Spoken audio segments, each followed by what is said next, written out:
What's up, everyone? Kinetic Coach Dan here in the Kinetic Training Dojo on the farm. I got my guys, Kyle and Andrew, Advanced Muscle Mechanics, in town for the NSCA conference up north to talk a little bit about the Launchpad. We're going to jump into some really fun stuff with the Launchpad today and get some really exciting information. I'm excited to see Kyle because this is the first time I'm actually getting to meet him in person. So, how'd you guys feel about the drive-in, fly-in from Texas? Pretty fun? The flight was good. Once we didn't go to the bakery, we made it here. We're good. Yeah. Well, make sure they get some pastelitos from one of the Cuban spots, a little cortadito, get some of the cafecito into the system. And, guys, this is what it's all about as far as training and connecting, collaborating with these guys. I've known Kyle for, this is going back 2018, 2017, something like that. Formerly from another company. We won't get into all that. And then, Andrew and I met again back in 2022. We've talked about that a lot. But, these are some of the guys that I take a lot of joy in connecting with because I've learned a lot from them and what it is they do respectively in their disciplines. And I try to integrate it my best as I possibly can for my clients. So I'm really excited to have you guys here and jump into some of the bits and pieces of what we'll learn about bench pressing. And Kyle is a master in that regard. So I'm excited to have that. And hopefully we'll get to show these guys doing some other fun stuff here in the dojo on some of our other toys. So you guys ready to jump into it? Let's do it. Let's get it. Ready to go. So step one, let's check out your actual bench. Cool. And I say this a lot, but for the individual out there, whether you're coaching or yourself, one of my all-time favorite quotes that I got from Louis Simmons, right, was don't start messing with your athletes until you see them at 50%. Right. We're not going to do that today. I just want to see a couple sets. Okay, cool. But the take-home message a lot of times is, as coaches or even fellow training partners, we see somebody jump on the bench, the squat, the deadlift, whatever it is, and first thing, we're like, oh, you're doing it wrong, let me fix it. Right. And maybe we were already going to find a little bit better position because we just came from work or a little bit tight or whatnot.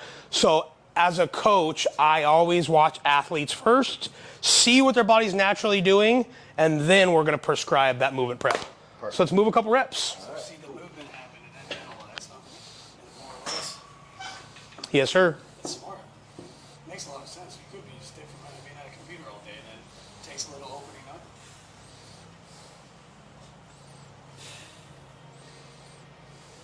The other big one is if we're short on time or we have a brand new athlete or a very high level athlete, doesn't much matter, both sides of the spectrum.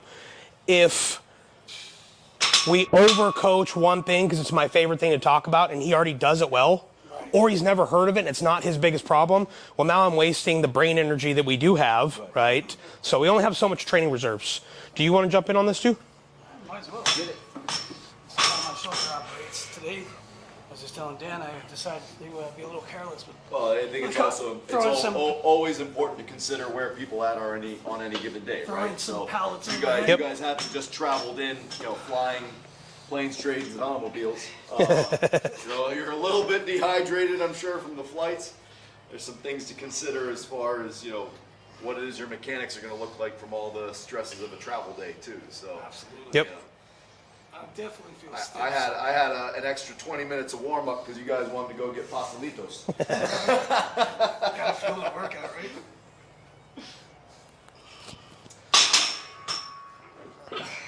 Yeah. Definitely need to open up my spine so I can feel it.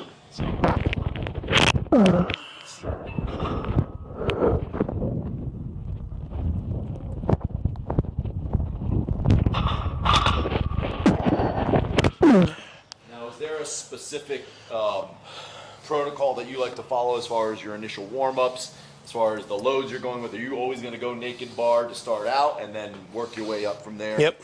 You only did 3 reps there. Looked like you were focusing primarily on velocity. What's your mindset behind that so we can just give people an understanding of that? Yeah, so number one, I like to start with the bar. I don't care if you bench 500-600 pounds. I highly suggest you start with the bar. There's so many guys, and even ladies I know, that'll go right to weight. And some of the biggest benchers I know are starting with the bar. Same thing with squat. And I think that's really important for fundamentals of movement prep. We can put 135 on there and start. But let's see how our body reacts to just a bar that's pretty light for us, right? Do we have mobility concerns? Do we have T-spine issues? What do we need to do? So highly, highly recommend always going there. If it's just me, I'm probably already about 185 by now. Right. So I don't take long to warm up. Right. I know people are still on the treadmill texting friends, and I've already got 225 on and have done 5 warm-up sets with movement prep. So it's not always about taking that time. Right. To answer the second part of your question, we really like to warm up for the task at hand. I don't know where I'm going to go today. Just going to play, right? Right. But if I was doing hypertrophy work, right away I'm warming up with hypertrophy type sets, right? If I'm going for strength or 1 rep max, it's going to be much, much lower. Right. So really modeling to that training demand. Right. And I know a lot of lifters don't like that because they'll say, hey, well, those sets of 8 are going to wear me out, right? The sets of 12 are going to wear me out before I get to working sets. Right. You then have another problem called conditioning or lack thereof, right? So we're just being lazy. Endurance issue. Yeah. Watch your step, watch your step. Yeah. Ninja skills. Yeah. Warm up specific to what you're going with. They call it a little specificity. I know on the flip side, a lot of guys that I know that come from more of a hypertrophy background, they want to warm up to 1 rep max and they go like 15, 12, 10, 8, 6, right? And plateau down. I suggest 3 sets of 5 instead of a set of 15. And moving with intent. That's one thing I took from you, actually. It's made a big difference in my training that you start off moving slow, you're going to continue slow. Right? The nervous system isn't really that big yet either. So that's something, when I came out to visit you in Oregon. Are you on your toes? I am. It's fine. Just clarifying. Yeah. All yours. I felt like I've always gotten better drive, especially on the launch pad. Yeah. By getting my feet really far back there, like I have that lumbar mobility, I feel like, to get into that position, but I know a lot of people like to keep feet flat. I also have super tight calves, so getting my feet flat on the ground from that position is like dang near impossible for me.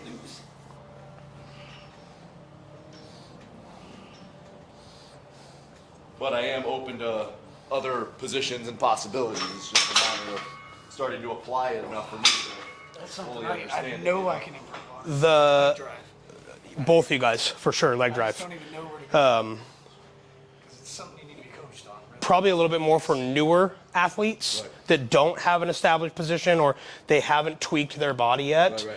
But the way I tell people, have you ever seen anybody, I don't know if we'll get this on camera over here, have you ever seen anybody squat their 1 rep max like this? Right. No. He laughed and you're like, no, hard no. No, I haven't. So that doesn't mean some of the world's best benchers are not on their toes way back. I get it. Yeah. But as a general concept, if we're looking for maximum leg drive to create force compared to a squat, no one would do this. Right. But it's very common in the bench. Again, it's not a bad thing. It's just something to consider.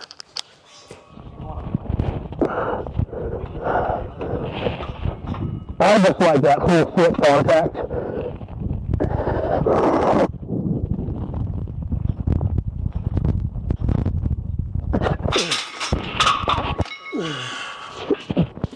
How do you feel about this setup with having the wedge there? Do you feel like that allows you to really lock into it, or do you prefer to be on the flat floor? Too new to tell you. Okay. Because I don't ever press off an elevation. Right.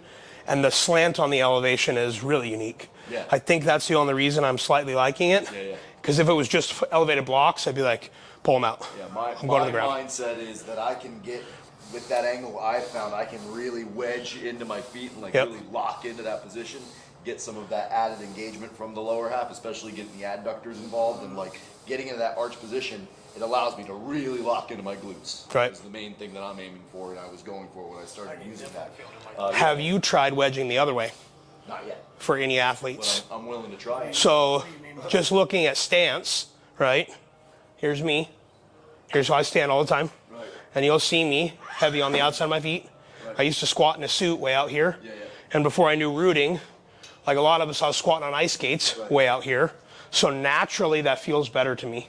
Right. Someone who naturally pronates, I'm wondering, just curious, if they wouldn't bias toward inside, maybe someone who squeezes the bench pad with their legs, and they can get more same drive that way. Worth a shot. Look, that's why we do this stuff. Get into the lab and have some fun. Did you do your second warm-up set? Just 45. Did you do 135? Yeah, that's what I meant. 45. Oh, yeah. You guys will probably notice I'm hitting spotos here today, so I'm not taking full range of motion. But interestingly enough, on the old Relic, right, mixed with the launch pad, we measured this before. We're talking about 4 inches. Slid a little on you, the launch pad did. Or did it slip? Yeah, I mean, unless you feel out of position. Is that right, Andrew? About 4 inches increase with this, Oh, yeah. or a Duffalo About 3, right? with this? Yeah, Yep. and that's another 3. Yep. So we're looking at least 4 inches of range of motion. So when I say spoto press, I'm not actually spoto pressing because I'm going to the same height of a bar touching my chest, if not a little bit deeper. Full range, but you're Yeah. photo pressing. Correct. That's one of Which the. Which sounds crazy. That's one of the areas that the We launch pad- measured it and it still blew our minds, remember? And then you threw the Duffalo on there. Yep. It's like, you know, that. Talking about working your negatives. Whew, man. Cool. So just like we started, now that's enough for my eye to see where we're going to take things. And I didn't see much change. It's more from my coach's eye. I reconfirmed some of the things I thought. Right. Now, if it changed, I'd be like, okay, well, it wasn't X. Now let's go to Y. Right.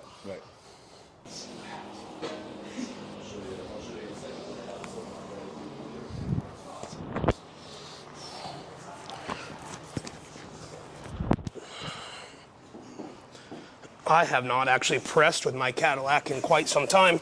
Oh, yeah? Yep. It's at the garage, Jim. It's at home. Yeah. Haven't been using it. Feels good to use it again. So we're gonna go same T-spine mobility drill for both you guys because we can never have too much of that. I think I'm gonna give a kettlebell arm bar. I really like for both you guys, and then we need to open up both your guys' hip flexors. Okay.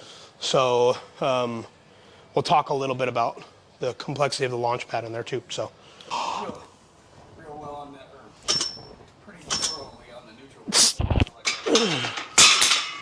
I love that about it. It makes you engage a grip. So movement prep. It's what we've called it for a lot of years. Some people either think that's a warm-up or confuse that with a warm-up. I like to differentiate between the two because if you wanted to hit, the sled or, go for a quick 10-minute run or a row as your cardio warm-up and just some general mobility, that's not bad. Right. If you don't need that, I'm going to encourage you to keep, especially for strength training, your cardio and extra mobility at the end so we have more training reserves for strength, hypertrophy, whatever we're doing. That being said, movement prep, I like to make a warm-up. So we've already warmed up because we wanted to see some things, but now we're going to giant set, if you will, 3 easy movement prep or warm-up exercises in with our next bench sets. Normally this would happen, barbell. We're talking about empty barbell. Always start with the barbell. There's your assessment for the day. I know I need this different from you and you because of that's my body, but what else is my body telling me, right? So I add those things in, usually by 3 sets. If you do it with intent, you can kind of shut it down and just go right back to your sets. Again, why it doesn't take me longer than somebody else to warm up, because I'm not doing this and then that and then this and then the stretches. I'm gonna get it together in a set. I'm a little sweaty, I'm breathing a little bit hard, we're rock and rolling. So let's have you kneeling here for me, elbows up. I'm guessing this is where we're going. Yes, sir. T-spine mobility drill. This is one of our all-time favorites. You can put the stick in the hand, PVC, whichever way you want to go. Come up to neutral for me. I'm not real picky on placement of arms, hands.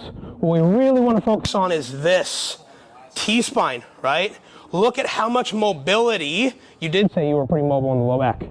Ton of mobility here. So to really incorporate this, I want you to shut this down. Come to neutral for me. Now brace. So we're going to create rigidity, right, to stabilize this part of the spine, now up and down just through here. Look how much less that is. And if you're doing this at home, right, or with a friend, you might feel like, man, I didn't move that much. I'm so much more mobile when I use my entire back. Yes, but this is the tight part. So I'm going to poke you in the chest. We're going to do a couple more reps. I want you to think about coming up. Come up, up, up, more. And so I really want to work flexion here too, more. Up, up, up, up, up, up, right through there, not allowing this to move, and then come through that extension. So just as important to get that spine moving Yeah, push, push. Think about pulling your chest to the floor. Push, push, push, push. One more rep. Yes. So if you're very mobile in the lats, or if you need extra lat stretch, that's generally we put a PVC stick in our hands. We're gonna get more lats. I can already tell you that's. So not that what he was doing was bad, but look at what we did differently here. This looks like a different movement. We're straight through the spine here, and we're only getting that T-spine curve. His upper back. Yep. Just pop in there and do something. This can be. Oh yeah. This might be comedic. I'm gonna need something in the hands because I'm that immobile there. You're not gonna want it then. No. Go this way. Just hang on. Yep. The more you spread those hands, the tighter it's going to be in your lats, which is good, right? But do that later, because this is not our lat stretch right now. Could be. This is our T-spine mobility. So same thing. We'll brace, then come up. And when cueing, I really like to poke. You felt that? Yeah. Just really tactile cueing of those individual vertebrae. Like this is what's going up, and then down. This is what's going. You see how locked up that is. We've always liked extra rotation. So if we have somebody really locked up like this, we need to get some rotation in there too. We find a couple sessions of rotation with flexion extension, open it up much better. Low, very methodical reps. I don't need a ton.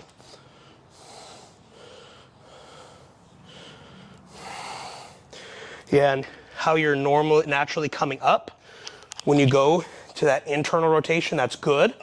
That's very good because that's what happens when you bench. So you're cueing the body, pull it down. Get that kinematic sequence to work. Yep.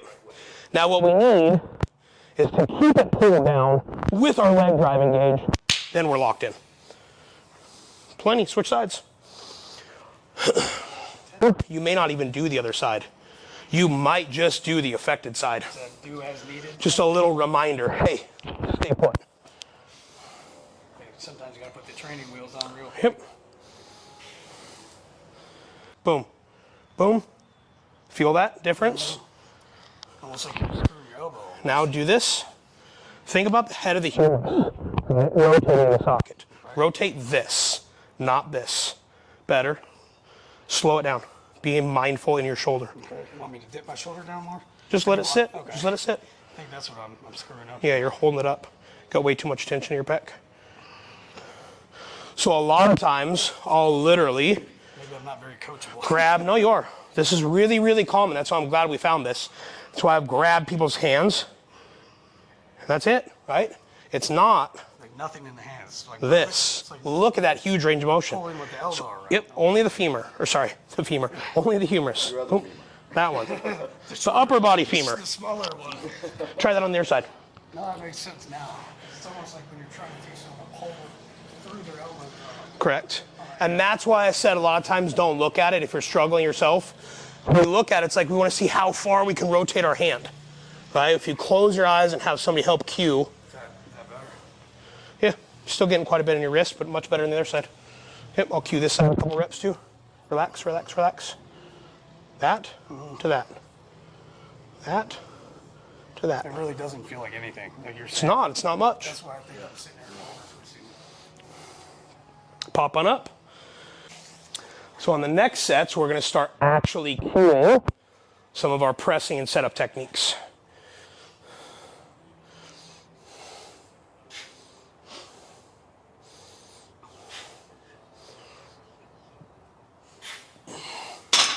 That looked much more stable. I was trying to really lock it in. Yep.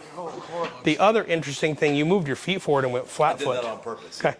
To see if that was going to help with keeping the shoulders Yeah. a little bit more stable. It's a timing thing too with leg drive. Right? Yes, and we'll talk about that.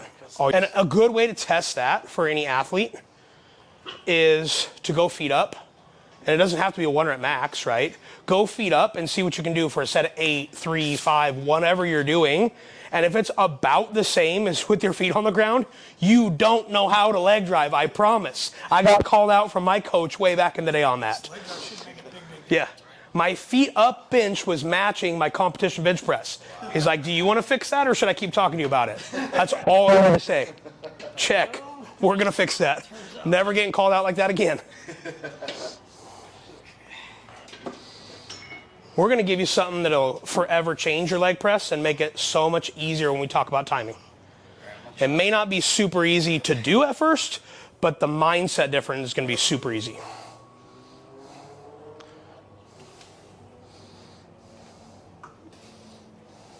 I know I'm wobbling. I can feel it. You're getting a little less dump too. All right, so I'm going to load this up. Let's have you guys tackle those 3 movement prep movements one more time. Raise my leg drive, lock my shoulders just in.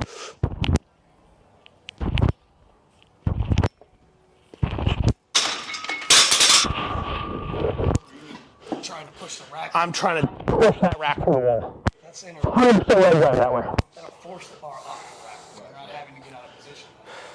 Because, like you said, how hard is that to find your position when you already have the weights in your hand?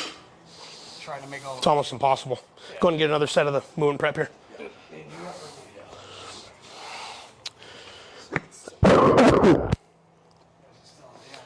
trying to do some quick warehouse cleanup. Decided to just be real careless with like throwing power to it, throwing my head into the dumpster, do shooting pain down the fucking side. Yep.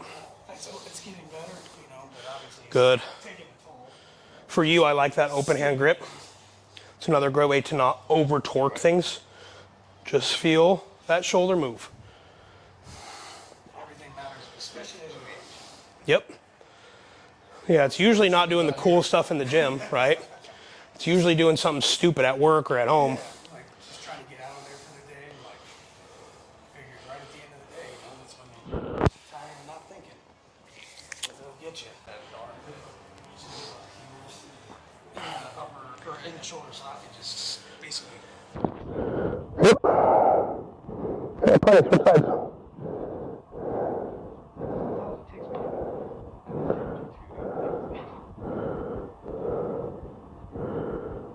See the difference on the which shoulder hurt? If I have a tool that can make my job easier as a coach, I can now work on other stuff, right? We can talk more lifestyle, more water intake. I can push them a little bit harder because I didn't have to spend 20 minutes working just the bench press basics. I took 5 or 10. In a group setting, I can spend more time with my athletes. So the cool thing is, even though we know how to coach this very well at a high level, and we have for a long time, we can have this do part of our job. So it's reinforcing natural things better. Then when we get here, our job's even easier. That's what J.L. Holdsworth would call a Yoda coaching. Now, what would you say is a good alternative? Say, we don't have a Cadillac bar, right? Yep. But a good alternative, rather than using the straight bar to warm up, what would be some alternatives they could work with on the launch pad still to make the launch pad really their primary warm-up protocol, maybe in combination with stuff like the kettlebell work that we're doing or some of the hip flexor work? Yeah, so obviously a curved barbell, so not necessarily a Football bar with neutral hands, but a curved barbell is in a Duffalo or Yukon. There's, again, a bunch of different curved barbells out there. But if you're stuck with just your straight bar because you haven't invested yet, or that's where you're at, dumbbells off of there for sure. And if you're just coming across this, right? What is this thing? Where do I get one? I want one. It sounds pretty cool, but I don't have it in my garage gym today. Deficit push-ups off kettlebells or dumbbells to start to get that same natural retraction of the scapula with a deep pec stretch. That's prime me to get going. Right, cool. All right, so let's do it with the straight bar here. We already warmed up to 185 on the Cadillac bar with the launch pad, and typically everything feels heavier on that Cadillac bar. Yep. So now we're shifting over to a straight bar here, Kyle. Yep. What are we thinking? As far as setup and prep and... Yep, so everything's going to be the same. Now we're going to spend a little more time on alignment. It's It's not going to do that for us. So I didn't get to walk you through. You heard it. That same spot I had you pushing your rib cage up. Right. Push it up to the bar. Brace. Breathe into that brace. Yep, leg drive, leg drive, leg drive. Then unrack. And maintain that leg drive. That's going to help you keep that scapular depression, those shoulders in good health. Smooth. Yep. I like it.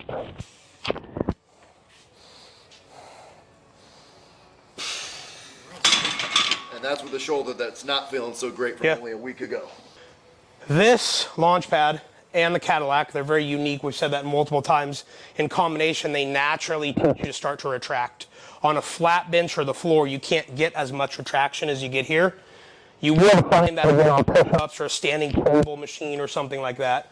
So for shoulder health and longevity, really working depression with that leg drive and getting the shoulder to naturally do its job, that's what's going to help keep that safe for sure. Now, in your experience, and I know we've all probably seen it at some point or another, the discrepancy or the difference, not discrepancy, the difference between working on the launch pad with a straight bar or a Cadillac bar, what have you, and working on the flat bench, right? All the positions are the same. The coaching is happening naturally and intuitively with the launch pad.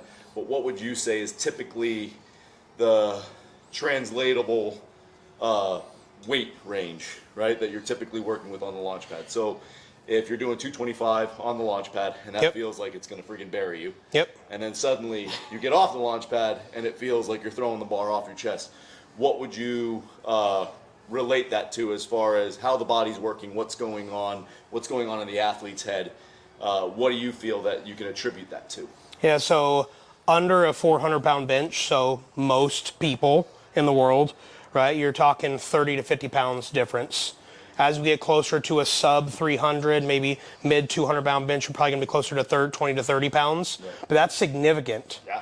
That's off the Cadillac bar and the launch pad. You combine them, and you might be feeling 50 to 80 pounds lighter. Now, one of those things is the increased range of motion, right? Intensity as well. If I half squat weight, I can squat more weight. Most everyone can. Right. If I go ass to grass, I'm probably not squatting as much. Right. So range of motion does affect a ton. Right. Now, when we talk about pulling this off, regardless of the barbell, we now then go into the beauty of what makes this so valuable for shoulder health. We have a flat bench. My shoulders can only articulate so much, and they're going to start to get jammed up much, much easier because just like the concrete floor, it's not designed for us to bench press off of, just concrete floor. Right. It's where we stand. Yeah. You want this?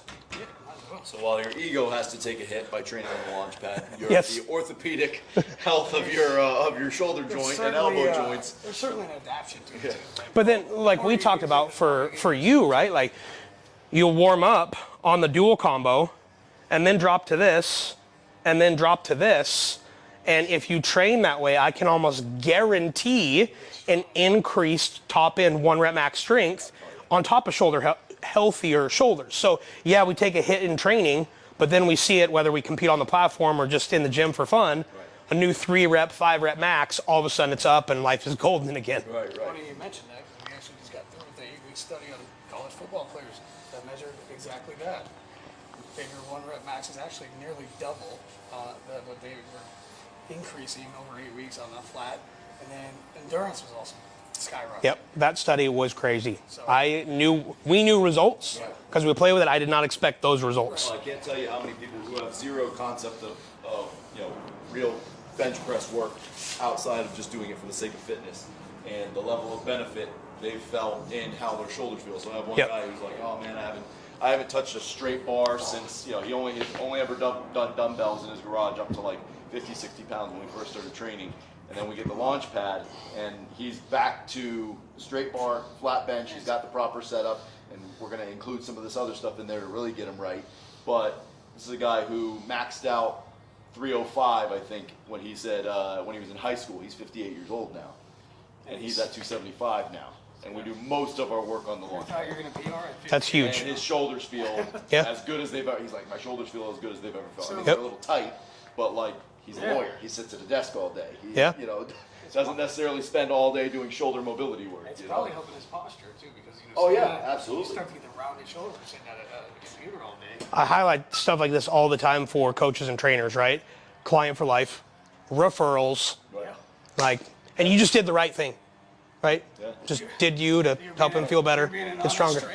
It's almost rehabilitative. So when you take it back off, and now you got strong prime movers and supporting structure, obviously strength's going to go up.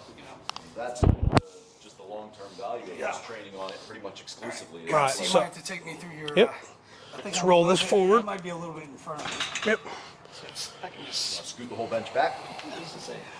T-Rex arms ain't serving me well here. Oops. There you go. No, you're good. You're good. That actually probably work out for me. Okay. That's All right, so alignment left to right, always, especially if we've got shoulder issues. okay. See how valuable that alignment is.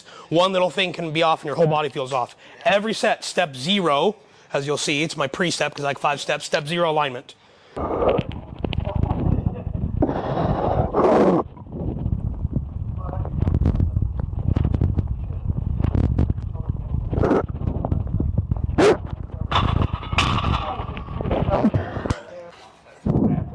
Just the Yep.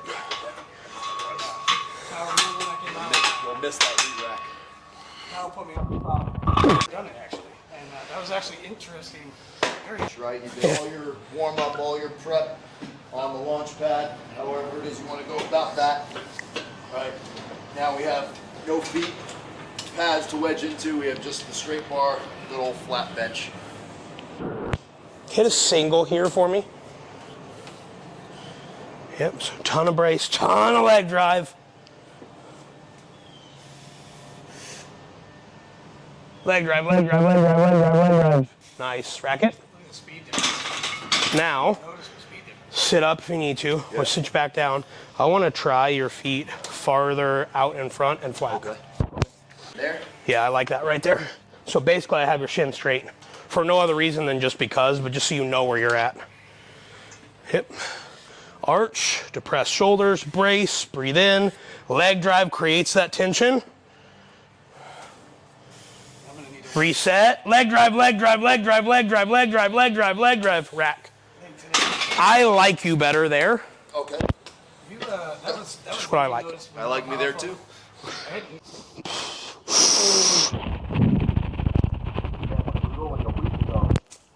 I did something stupid myself, right? All my work over the last few days has been on the launch pad, just really taking care of it, and even this still feels really good.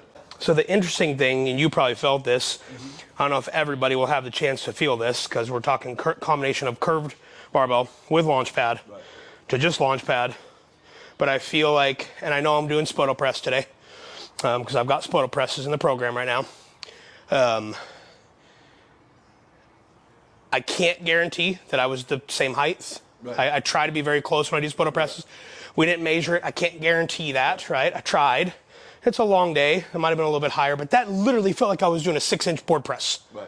The difference from that is crazy. I feel like I did this. I felt like no range of motion. Right, right. It's really cool to feel. I think that's one of the other key takeaways with like you, if you're using the launch pad for bench press performance and longevity, Yep. and you want to keep your joints really healthy, feeling good. Generally speaking, you could just stay on the launch pad. Yeah, Right? 100%. Even if you want to work spoto press and you're not trying to work like full range of motion Yep. all the way down to the chest, like really blow up, already beat up joints from years of bad training prior to, the therapeutic relevance of using the launch pad for anything and everything as far as bench press and all other scapular related exercises is going to have tremendous benefit because just the design alone is intuitively teaching you to be there, stay there, and live there in all Yep. of your training. So, I'll use it for doing all my cable work with the Vultras here, and I'll still feel some of that priming effect that I felt. Here, let's go. I almost went further than I'll get into 225 without the launch pad and just the And I feel like, and Kyle, maybe you can attest to this too, is the longer you use the launch pad, the more that sort of leveled up sensation kind of shows up, right? That you Yep, don't need for sure. to go into so many extensive warm-up sets, etc. Well,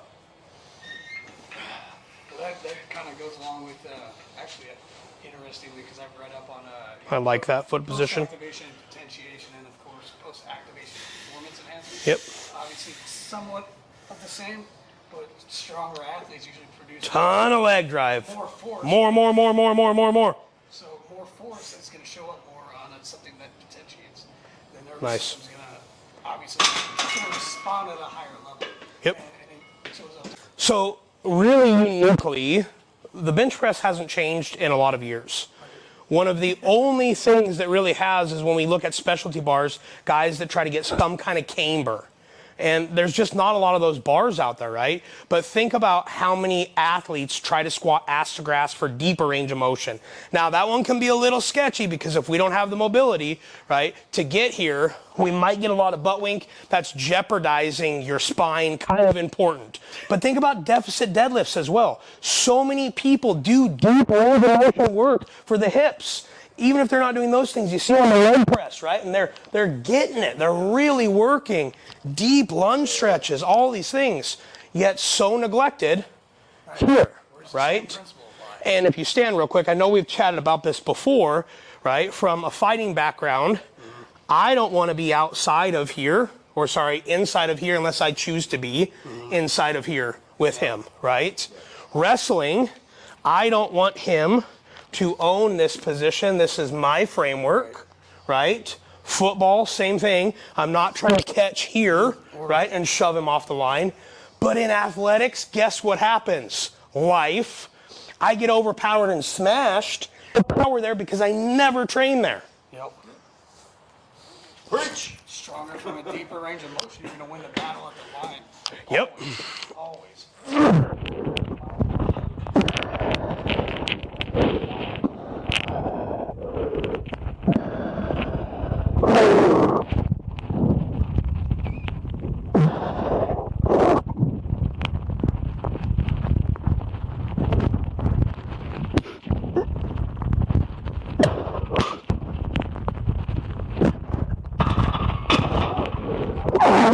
He's pretty damn strong. When I say go, you're going to shove me back forward, and then you're going to put your foot right here. Okay. I am going to try to put you through the wall, Okay.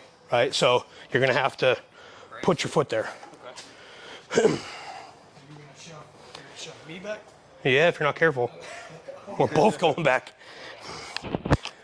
Really interesting question just got asked. Was I better back when I used to incline a lot? Was I better at finding my leg drive? I think actually so. I used to really suck at leg drive. It took me forever and it just wouldn't connect. I was even a striking athlete and I could connect pretty well on my punches, but I just couldn't find it on the bench press. One drill that helped me actually was off of incline. We were talking today about the ability before we unrack the bar to try to shove the bench across the floor. If you're in a commercial gym or a power rack or a combo rack, the bench may not actually move. So here I'm going to show you what I'm actually talking about. So Foot pressure. Right, so prior to unlocking the bar, you can see the leg right here already. There you go. don't put your foot on it at all. Yep, just stand back. So my arch, right, my alignment, base, and start paying attention. You can see what's happening. I like movement in a bench a little bit. You can see I'm turning the leg drive. Hands are over And look what it's doing. I'm literally shoving the bench this way. Now if he holds that bench down and doesn't let me do so, lock in. there's my leg drive. That's how much effort I'm putting into the bench, whether it's incline or flat. Now, if I had a barbell in my hand, I probably wouldn't have slid up the bench, especially if it was pretty heavy, because that's what's going to pack me down. So, how many of us have had or have shoulder issues? Well, that's 3 out of 3 in the room right now, right? You have some talented athletes, right? Even myself, head coach, Team USA, right? I know, I teach, I educate on this stuff, but still it happens to our bodies. We had an issue moving pallets around the warehouse right before this trip, so we have a real life shoulder thing going on. Warming up, as soon as we changed bars to the straight bar, which for a lot of us is a little bit harder, more challenging on the shoulder, it let us know right today, hey, we're done with this movement.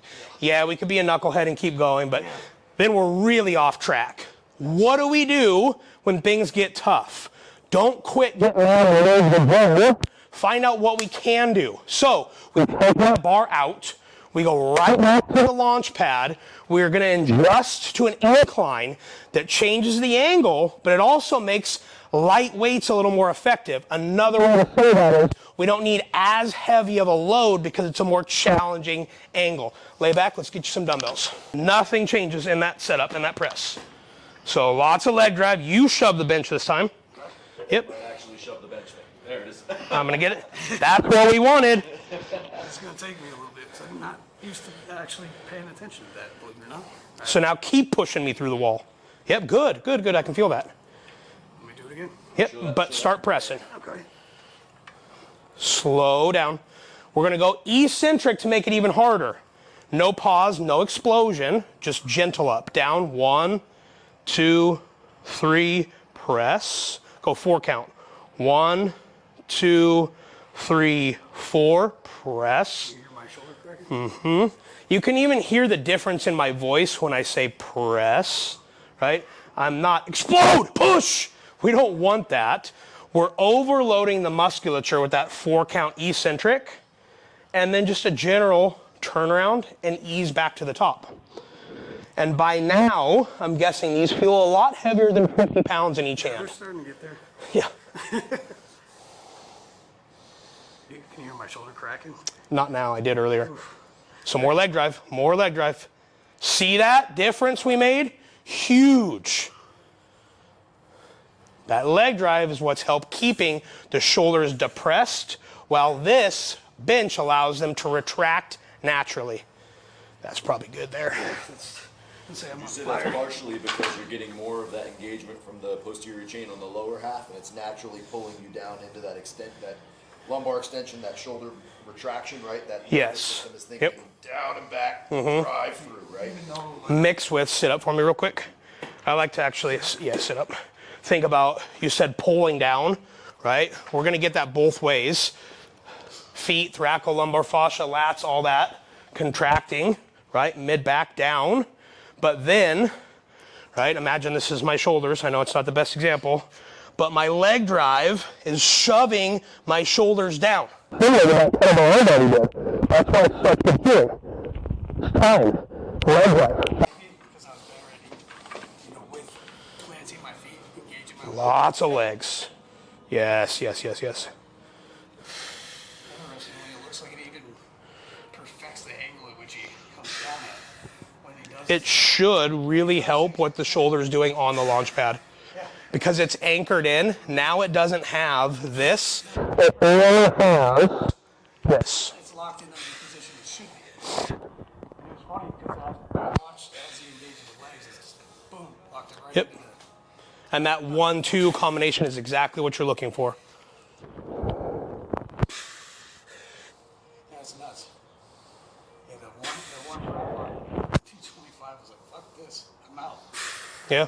I'll tell you flat out, that feels like just as much of a leg workout and a lat workout as I was it gonna does a say chest workout. So my hamstrings. say that for me again, because everybody needs to hear that. Mine were on fire. Putting You're those- driving your legs the right way. Yes. And you're packing your lats the right way because of that leg drive. It's going to feel like just as much of a leg workout as it does a lat workout. I felt my legs and my lats more than I did my chest and my shoulders on that. If your whole body hasn't felt sore and fatigued, it's not that you don't know how to bench or that you've never bench pressed. I won't be that crude in saying it. You don't know how much opportunity you have to press more, regardless of your losing weight, getting stronger, growing muscle, any of your goals. When we can truly turn this into a full body motion, you're going to achieve those goals much better. So, question for you, Kyle. Yep. Hold it up down there and The wall back here. You want the launch pad back or is it good? You feel good? Okay. Good. So one thing I try to do with dumbbells is, because of all that intense setup we did, it can be kind of hard, right? I try to engage that T-spine extension and set those shoulders down in depression prior to rolling back. I look very rigid, probably kind of funny when I do it, but I'm trying to lock that in 100% so I land. In a position, and then just from this to this, so my leg drive. So I'm in a position to get work.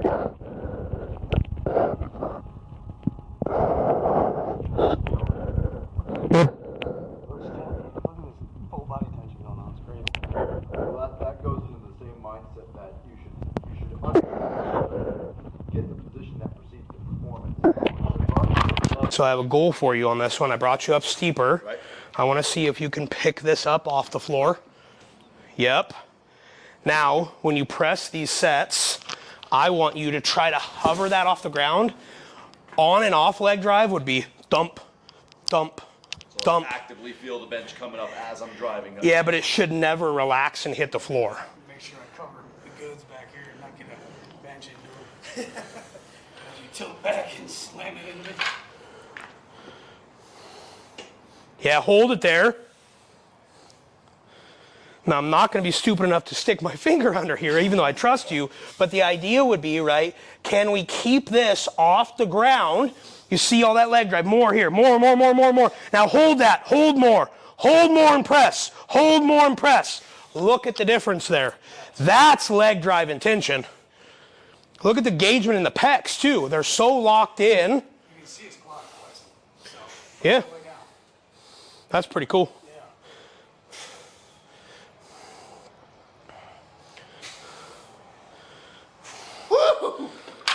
Hold that. Right there. Hold that.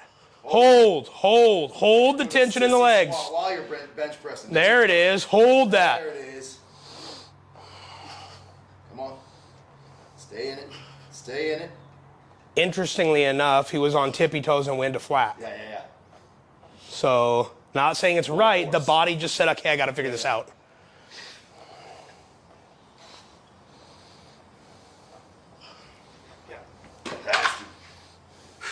We also figure, or we find out very quickly how much endurance our legs have during a set like that. Right. I mean, you guys were joking. I only did 5 reps, but you saw I was pushing really hard on those 5 reps. I could have probably done 20, 25, and my legs were like, this is stupid. I'm not going to do this. I thought we were bench pressing right now. This isn't like that. It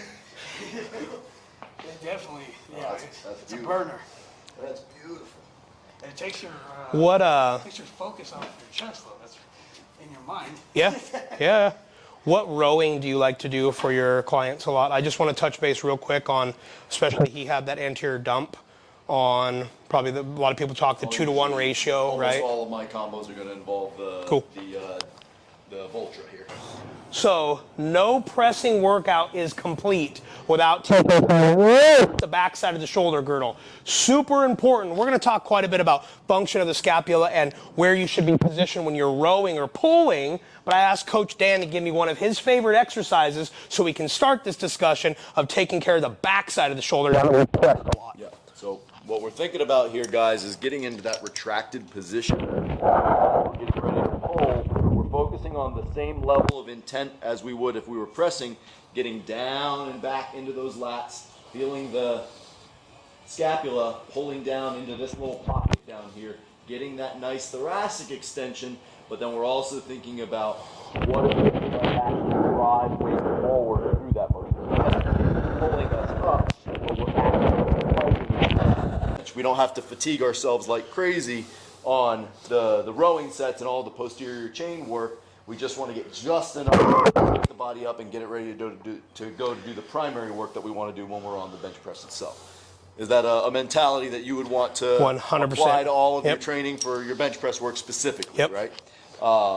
Shoulder health is going to, again, be completely transformed over time if we continue to take that mindset of, if I'm going to do this movement as a heavier portion of my program, right, then I need to be taking care of the other tissues on the backside of the body in order to reinforce those patterns that I want to see on the front side of the body.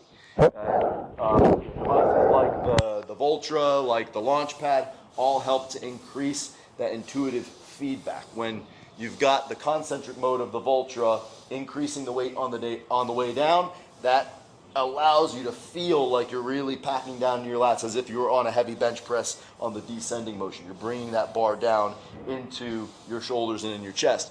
Conversely, on the way up, you're controlling that weight and not allowing it to just yank your shoulder forward. So it does have the ability to create sort of a compounding effect. Even when you're not doing these as primary working sets and it's just part of your warm-up, you're still getting a ton of really great posterior chain work. You're really reinforcing all of those stabilizers on the backside of the body and creating that connection from front side, back side, and engaging the entire body all at once. So it does make a big difference over time.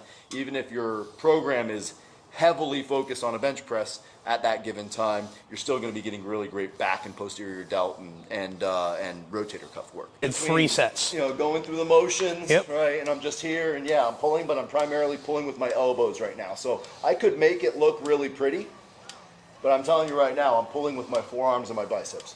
Right? If I'm doing this the right way, as Coach Kyle said, and I'm really focusing on using all of the right muscles at the right time, then I'm still getting bench press work even when I'm doing my back and rowing work, right? I can make this set really count like we talked about. We're applying the same level of intent as if I was doing the heaviest pull downs I've ever done or the heaviest bench press I've ever done. And I'm getting more out of each and every rep, killing 2 birds with 1 stone here, right? The whole idea is that we want to be as efficient and effective as possible with our training, and the tools allow us to do that. Most importantly, the most important tool you have is your body and the intuition of how to use it properly. Yep. Right? Getting that in total body engagement takes a little bit of time, it takes a little bit of training, but that's why we're all here in the first place, right? Interesting your take on this, talking about efficiency and whatnot. I know a lot of coaches and athletes will say, hey, we need 2 to 1. So for every set of push you should do, you should do 2 sets of rowing. What's your take on that? I mean, you know, I think it depends on the individual that you're working with as well, right? You know, for instance, you work with a lot of athletes who are in the gym really, really consistently throughout the week, right? Whereas the average Joe is probably spending a lot more time at the desk than they are in the gym, right? And so, you know, a lot of their biomechanical positions are going to be emphasizing that forward head posture. And even our athletes, we do get a lot of that. But Yep. Yeah, typically I would say with my, you know, run-of-the-mill population or my average fitness population, we are typically doing somewhere between 3 to 4 pulling or posterior focused exercises compared to our pressing work. That doesn't mean we should neglect the pressing work, because Yep. it is still part of the shoulder health. You know, we don't want to ignore what the pecs do in order to help stabilize the shoulder. It's part of the gig, right? So like for instance, my lawyer client that I was telling you about, right? Yep. The long-term issues with his shoulder were stemming from the fact that he actually really had quite an imbalance to the backside. His chest had become a lot weaker than his back. He could do pull-ups, he could do curls, he could do all kinds of really heavy rows, but his bench press had gotten weak. And I really and truly believe that getting that balance between both sides, understanding how to apply all that back work that he had learned how to do. He had actually had great intuition for how to engage his back in all of his pulling exercises, but his body had really and truly forgotten the bench press techniques, Yep. right? And how to apply them a little bit more effectively. And it was when we created better balance between those, he was too heavily focused on the back side of the body and really had ignored the front side of the body for 30 plus years. And so I think when you have athletes who are coming into the gym on the regular daily basis, they're getting that focused program where you can create closer to probably like a 50-50 split between your exercises. That's a little bit different. They have that level of understanding of how to engage their body properly. And if they're doing a bench press, they're still using their back and legs properly, Yep. right? Versus the desk jockey It's true. who's sitting at the desk all day and needs maybe a little bit more of that time focusing on their back, focusing on their lats, focusing on the entire posterior chain through their press. And, oh, there you go. And they can, you know, spend that time getting that full body understanding and intent on each exercise, even when they're using lighter weight. And over time, what you'll start to do is, I think, transition from those like 4 to 3 to 1 ratios and get to closer to like a 50-50, Yep. which I think works well over time. And I'm sure you can agree to that in what you've seen in your athletes. You know? Yeah, that's a really good. I like your answer better than a lot that I've heard. There's no magic ratio, right? For a bench press athlete, if they're close to competition and they're fatigued from squats, deadlifts, other things, we might have to cut some accessory movement, knowing that we might jeopardize overall shoulder health just to maximize our recovery on bench press, because they're just smoked from everything that they're doing. It's heavy, right? There's no right or wrong answer. That's why I really don't like when you hear from coaches, well, it has to be 2 to 1. Why? When in your case, we had to go 4 to 1 bench to row because it was the exact opposite. Right. Always looking for balance. What I'll leave you guys with, just 2 thoughts on that. One, we're very anterior people, right? Cell phone, I get out of bed in the morning, I'm reading the Bible app on my phone, then I'm on news, and I'm like, man, I gotta sit up straight, I'm waking up. We drive, we eat, we do all of these things here.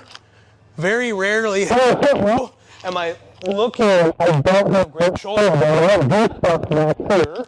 It's just not what we do. Humans are very anterior. So think about how much we're doing this direction.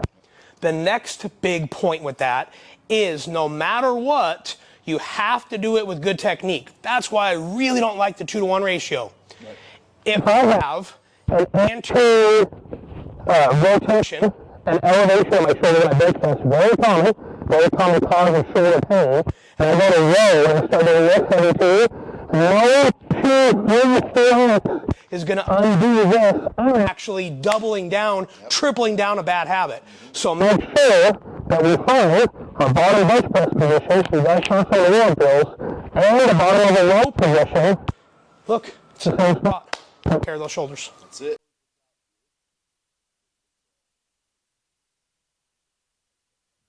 Mic check. Oh, there we go. Oh. All right, guys, so that does it for our piece here with Advanced Muscle Mechanics. Coach Kyle, thank you so much, man. Absolutely legendary session. We talked a lot about how to use the launch pad for programming for shoulder health, but we talked a lot about bench press technique.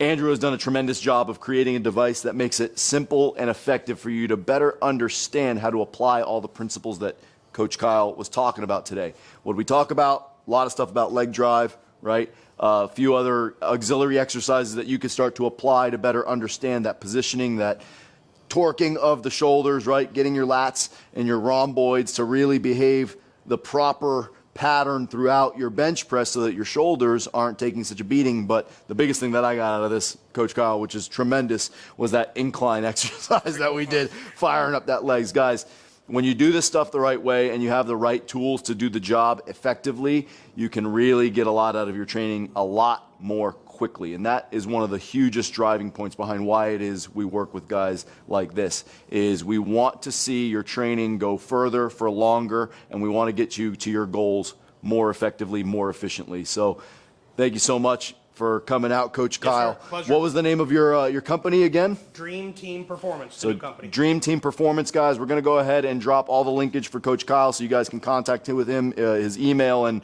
number, whatever it is he wants to put on there. We'll make sure that's on there. And then advancedmusclemechanics.com. My man Andrew Harvot here has put his heart and soul into developing this product. Right? We have a few more sneak peeks on some new items that are going to be coming up soon here down the pipe here, so stay tuned for all of that, guys. But thank you guys so much for coming out to the dojo. Thank you for teaching me everything I need to know about how to fix my bench press, because for as much as I know, guys, I'm in here all the time training by myself for the most part. Nobody's looking at me, and I'm generally doing it, shooting from the hip on most mornings, just trying to survive. So, so it is tremendously beneficial that you guys contact a guy like Coach Kyle who really knows what he's doing. So again, we'll put his information out there. But guys, thanks for watching. We'll see you in the gym, y'all. Live kinetically.